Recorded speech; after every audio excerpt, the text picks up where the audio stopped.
Olá, jovem, tudo bem?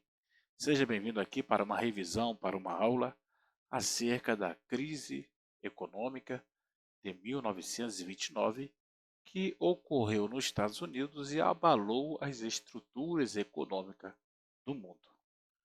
Permaneça até o final, hein? Vamos lá. O que ocorreu então, gente? Ocorreu então que os traumas da Primeira Guerra, eu vou deixar rapidamente aqui, eu vou deixar somente você, no final eu volto. O trauma da Primeira Guerra se fizeram sentir não apenas nos corpos das populações atingidas, mas também e sobretudo em suas mentes. Países devastados tiveram de se reerguer sobre condições extremas adversas. A Alemanha, por sua vez, saiu derrotada, perdeu território e foi obrigada a pagar duras reparações. Na década de 1920, misturou os traumas e os ressentimentos entre nações ali, ok? E as graves crises econômicas. Mas nós precisamos compreender que a Primeira Grande Guerra, e depois ela foi catalogada como a Primeira Guerra Mundial, que ocorreu em 1914, iniciou em 1914 e foi até 1918. Teve duras consequências para a sociedade, principalmente as sociedades que estavam diretamente envolvidas no conflito. A partir de 1918, as economias que estavam ocupadas em atender à necessidade de guerra tiveram de se readaptar. Enquanto o Império Russo desmoronava por meio de uma guerra civil, a Alemanha era obrigada a pagar pesadas reparações. Na Europa, ondas de desemprego e superinflação agravavam as crises econômicas em diferentes países. Por sua vez, os Estados Unidos, depois de um breve recuo econômico, passou por um período de prosperidade. Esse período de prosperidade se deve muito que a matriz de produção da Europa estava destruída. Os países que entraram em guerra devastaram, perderam mão de obras, o sistema de ensino foi abalado, e isso demorou um tempo para eles conseguirem novamente ter a sua produção adequada para as demandas internas. Com isso, então, os Estados Unidos, o que ocorre? Os Estados Unidos, nesse período, tem 50% de toda a produção mundial, ou seja, tudo que se produzia no mundo estava concentrado 50% em solo americano. Com isso, então, meus queridos, nos anos 20, ou seja, após a guerra, o que ocorre? Que o desenvolvimento industrial americano estava muito bem, produzindo muito, vendendo muito, lucrando muito. Com isso, a economia vai desandar, ou seja, a economia vai prosperar, na verdade, que eles vão ter lá o modo de vida americana. E aí você vai olhar o cenário, Europa destruída. Você olha para a América, aí você olha somente para os Estados Unidos. Prosperidade, ou seja, a propaganda, o sonho de vida americana seduzia a pessoa a viver bem, trocar de carro todo ano, conforme as tecnologias iam se aperfeiçoando, as pessoas iam trocando de casa, iam trocando de barco, enfim, tudo que envolve o lar era um consumo desenfreado. E o modo de vida americano, então, ele tem o símbolo do capitalismo, né? O capitalismo é bom, o capitalismo é lindo. E lá na frente vai ter um grande prejuízo. Por quê? Em novembro de 29, então nós começamos em 20 aqui, em novembro de 29, perdão, em novembro de 29, a inflação na Alemanha era tão alta que um dólar americano chegou a valer 4,2 bilhões de marcos alemães. O país esgotara com o pagamento das reparações de guerra. que teve que pagar multas, né, a outros países. A hiperinflação foi um drama para a economia. Diversos planos foram lançados. Plano Davis, Plano Young, foram lançados para os americanos socorrer os alemães e diminuir o impacto das sanções sobre a economia.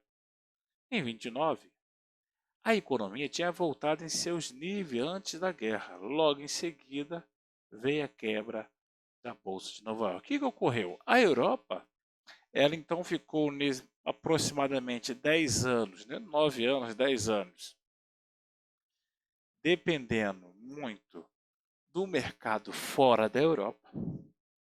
E quando eles vão se reconstruir, eles vão implementando novamente a sua produção. Até que chegou o patamar de diminuir então a importação dos Estados Unidos para o continente europeu. Ou seja, a Europa começa a ficar independente. Quando a Europa começa a comprar menos dos Estados Unidos, os Estados Unidos está produzindo muito. E isso trouxe um choque. Isso trouxe um choque porque teve uma grande oferta de produção, um excedente de produção em solo americano que não tinha valor, porque o mercado externo não comprava, no caso, principalmente a Europa, e o mercado interno americano também começou a desacelerar. Os produtos ficaram baratos, mas não tinha consumo. E a realidade então foi dura para o sonho de vida americano. Ao fundo aí nós vimos o quê? Uma sorridente família norte-americana confirma os dizeres da propaganda. O mais alto padrão de vida do mundo. Não há modo de vida melhor do que o modo americano. No primeiro plano, uma fila de desempregados revela o duro momento da crise econômica que passou os Estados Unidos ao longo da década de 1930. Ou seja, você tem o contraste aqui, você tem uma fila de desempregados e tem a propaganda do sonho americano. Essa foto é de 1937. Ela expressa de forma muito interessante a contradição entre a propaganda do modo de vida americano, tão em voga na década de 1920, e a crise econômica que se arrastou boa parte do mundo ocidental a partir de 29. Então, quando nós analisamos essa foto, nós vemos a propaganda sorridente, a família dirigindo um carro zero, todo mundo feliz. E aí nós temos as pessoas, desemprego, desilusão. O que eu vou fazer? O que eu vou comer? Como eu vou pagar? Ou seja, o retrato fiel entre a propaganda e a realidade.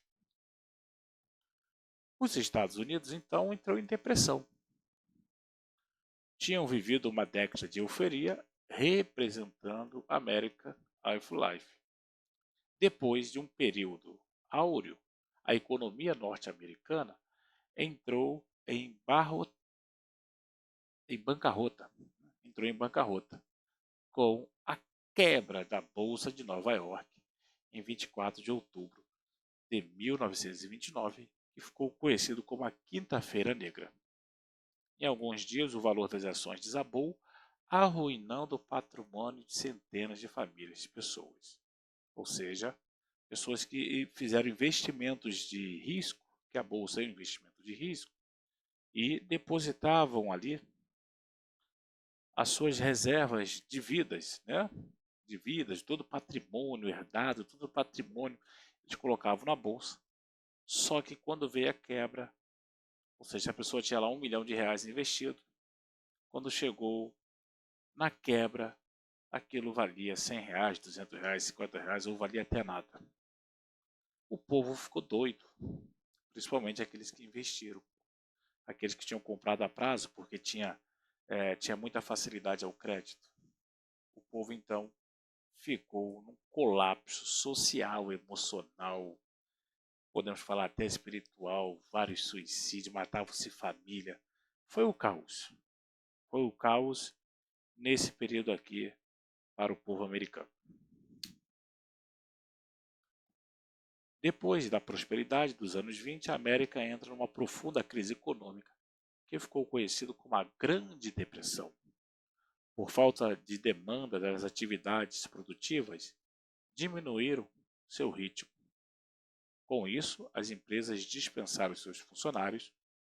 Uma parte significativa do norte-americana caiu em extrema pobreza, passou fome e foi obrigada a se submeter a péssimas condições de moradia. Entre 29 e 32, a produção industrial americana caiu 46%. Em 32, o desemprego atingiu 25% da população ativa. Em virtude da importância assumida pelos Estados Unidos no cenário mundial, a crise repercutiu e se difundiu pelo resto do mundo. A crise alcançou primeiro os países que dependiam dos Estados Unidos para exportação ou investimento. Japão, países da América Latina, Alemanha, Áustria, além da Inglaterra, foram rapidamente atingidos também. O Brasil também foi muito atingido. Nós vamos falar um pouco mais à frente. Então não podemos esquecer que dentro desse contexto, o Brasil também foi afetado. Por quê? O Brasil era um grande exportador de café para os Estados Unidos. E essa crise afetou diretamente a economia brasileira. O café, principal produto exportador no período, teve seu preço desvalorizado pela falta de compradores nos Estados Unidos. Nos períodos de baixa, o governo brasileiro assumiu o compromisso de comprar o café excedente dos cafeicultores, como objetivo de conter a queda brusca de preços do produto e assim elevar o seu valor. Contudo, essa compra era feita com empréstimos estadunidenses, ou seja, empréstimos dos Estados Unidos, que eram suspensos e geraram uma crise na produção cafeeira, enfraquecendo o poder dos cafeicultores. Essa foi uma das causas para o fim da República do Café com Leite e o início do governo Getúlio Vargas, que nós vamos ver um pouquinho mais para frente. O que ocorreu, gente? Então, os estoques brasileiros ficaram cheios. O governo socorreu, comprou o café, comprou o excedente do café em solo brasileiro e mandou tacar fogo. Ou seja, o dinheiro do imposto do trabalhador foi usado para socorrer as oligarquias no Brasil que não trouxeram nenhum benefício para a população. Esse assunto nós vamos tratar um pouco mais à frente, ok, meu querido? Depois da prosperidade, nos anos de 1920, a América entra em uma profunda crise que ficou conhecida como a Grande Depressão. Por falta de demanda das atividades produtivas, diminuíram o seu ritmo. Com isso, as empresas dispensaram seus funcionários. Uma parte significativa dos norte-americanos caiu em extrema pobreza, passou fome e foi obrigada a se submeter em péssimas condições de moradia.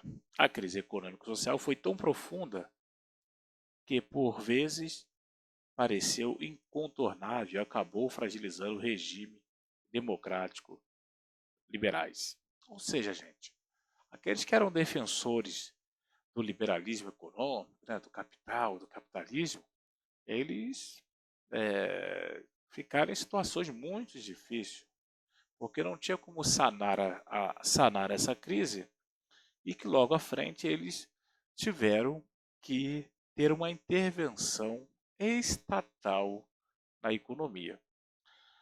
Alguns números surpreendem-se, embora seja diferente de alguns livros, mas a consulta que eu fiz diz que 85 mil empresas faliram, quebraram, fecharam as portas.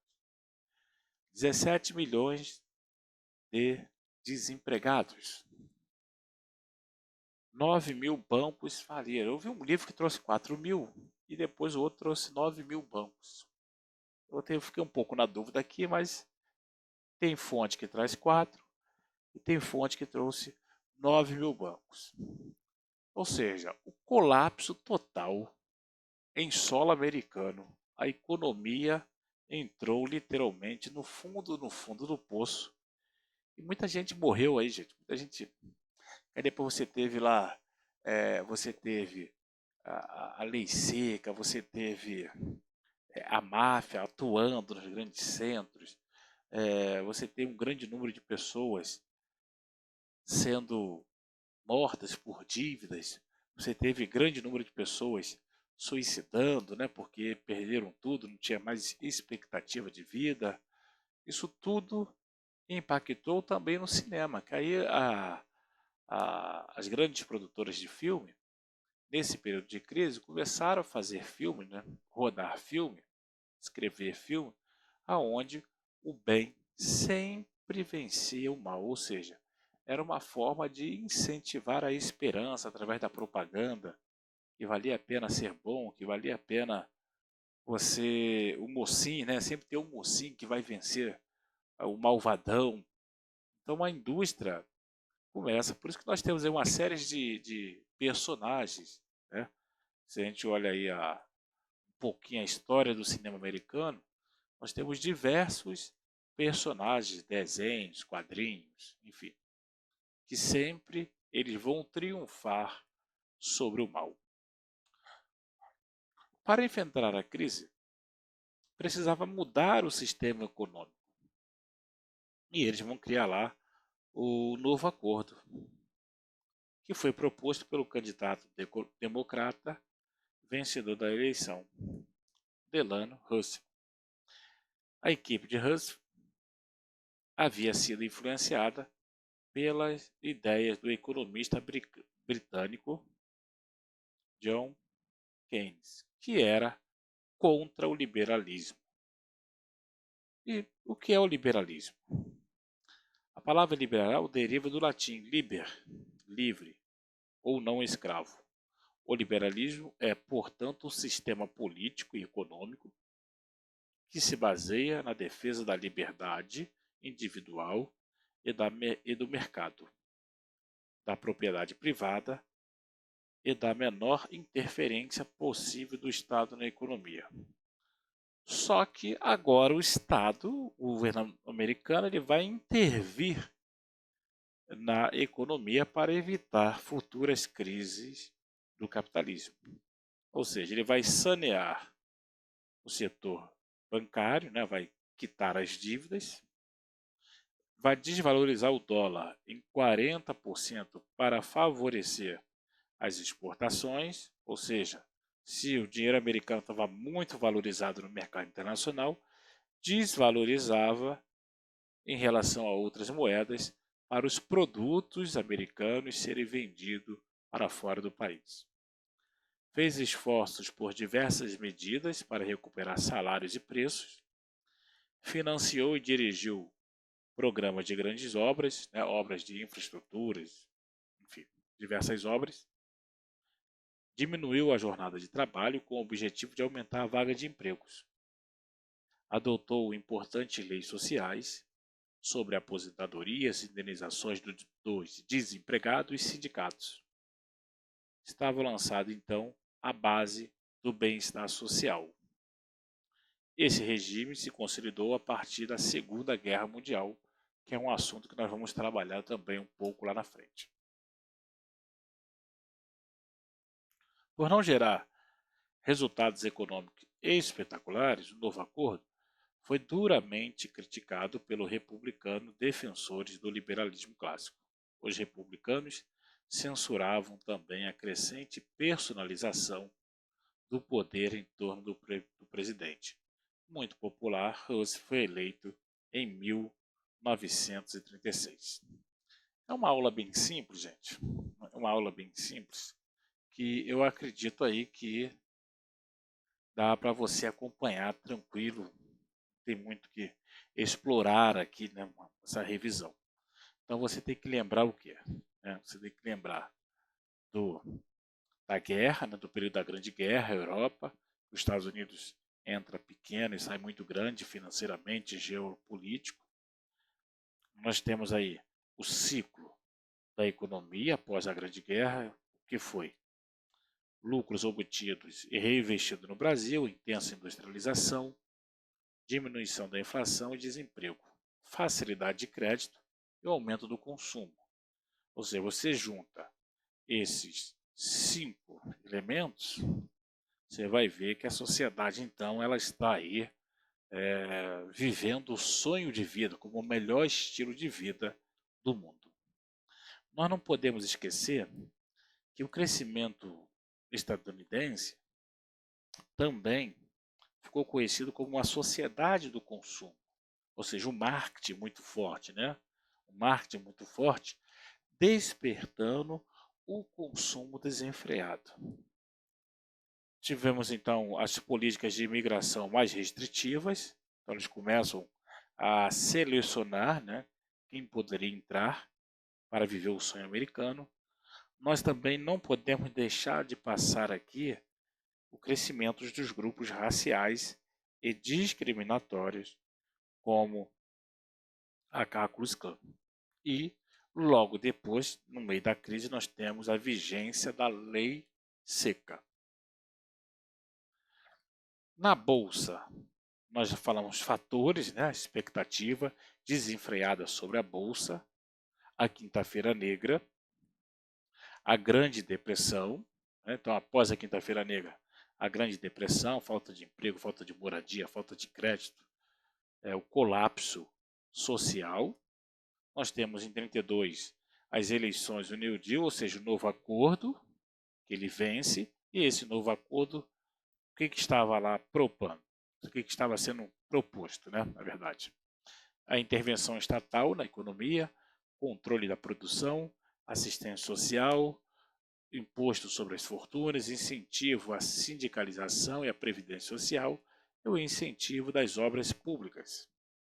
E para fechar, nós não podemos esquecer o café brasileiro, ou seja, todos os países que tinham alguma ligação econômica com os Estados Unidos tiveram suas perdas e aqui no Brasil vai dar fim à política café com leite, porque o café entrou em crise. Qualquer assunto, qualquer coisa que você quiser, algum assunto, alguma dúvida, né, na verdade, que você queira falar, só você escrever aí embaixo, mandar um recado, solicitar uma nova revisão, nós podemos montar um outro material para poder te ajudar a compreensão. Nós também podemos gravar algum assunto para trás ou para frente que você não compreendeu. Será um prazer imenso poder te ajudar. Ok, jovem? Seja bem-vindo, se inscreva, compartilha e até a próxima aqui no Aprender Jovem.